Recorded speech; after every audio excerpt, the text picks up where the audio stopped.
We are here today to forward the struggle for development and building state capacity as enshrined in the 7 cardinal pillars of the EFF.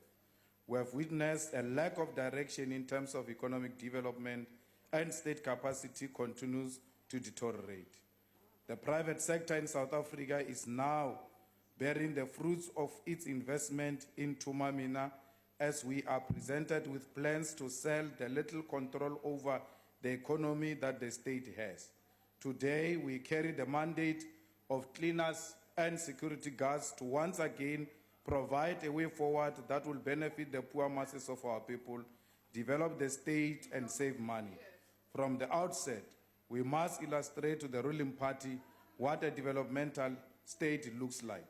A developmental state must drive economic and industrial development, independent from capitalism, and provide better services to all its people, build and maintain infrastructure, and build an inspired, skilled, and well-compensated workforce. A developmental state must deliver houses, build roads, schools, hospitals, deliver water, and ensure that taxes are spent efficiently. The South African state, in its current form, does not drive the economy or deliver services because it has no capacity. Everything the state does is done through private companies appointed through tenders.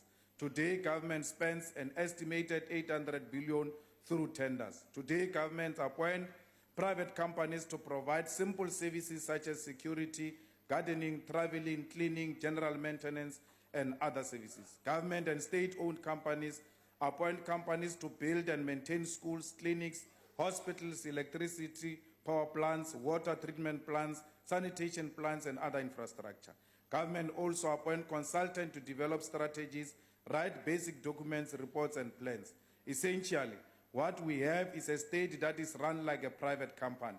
As South Africa, we have succumbed to the narrative that blacks do not have the capacity to govern their own affairs, that they must be controlled by a private sector which is dominated by white-owned private companies.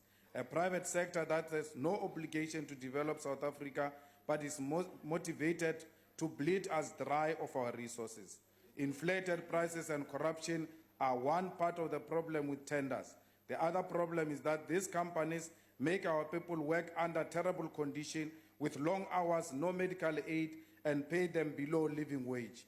The fate of these workers is suffered by many other workers who have worked as contract workers at PRASA, Transnet, Eskom, Dinel, SAA, and AXA.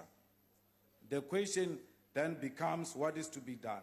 As the EFF, we propose that provincial and local government and all state-owned companies must abolish tenders and insource workers on full-time basis. We have led by example with our councillors in municipalities sponsoring motions of insourcing of cleaners, security guard, gardeners, and general maintenance workers. Due to the intervention and leadership of the EFF, more than 4,000 security guards are insourced in Johannesburg with a salary of 10,000 per month, medical aid, pension, and uniform.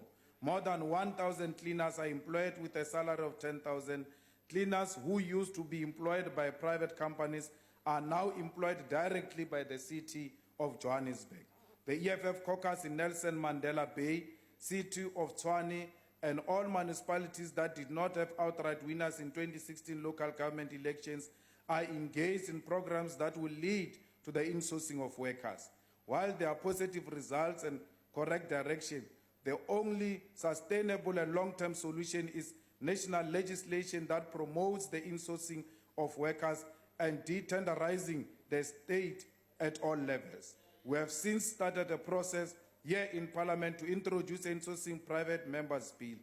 A capable state will provide the quality of work and can additionally use its procurement capacity to drive local industrialization and development of the economy.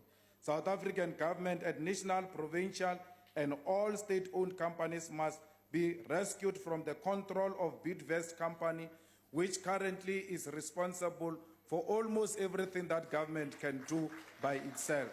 Bidvest is the biggest culprit in employment of outsourced, underpaid workers as cleaners, gardeners, general workers, and provide a lot of goods and services which the state can purchase with internal capacity. The bill was gazetted in October 2018, and we invite all interested parties to make input so that it can be adopted after the recess and before the end of the year. Let us all unite in saving the money of the taxpayers and put an end to the exploitation of workers by private companies that are in business with the state. Let us unite to build the state capacity and free the ruling party from the chains of Bidvest and Busasa.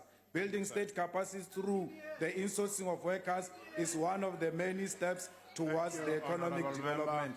I thank you.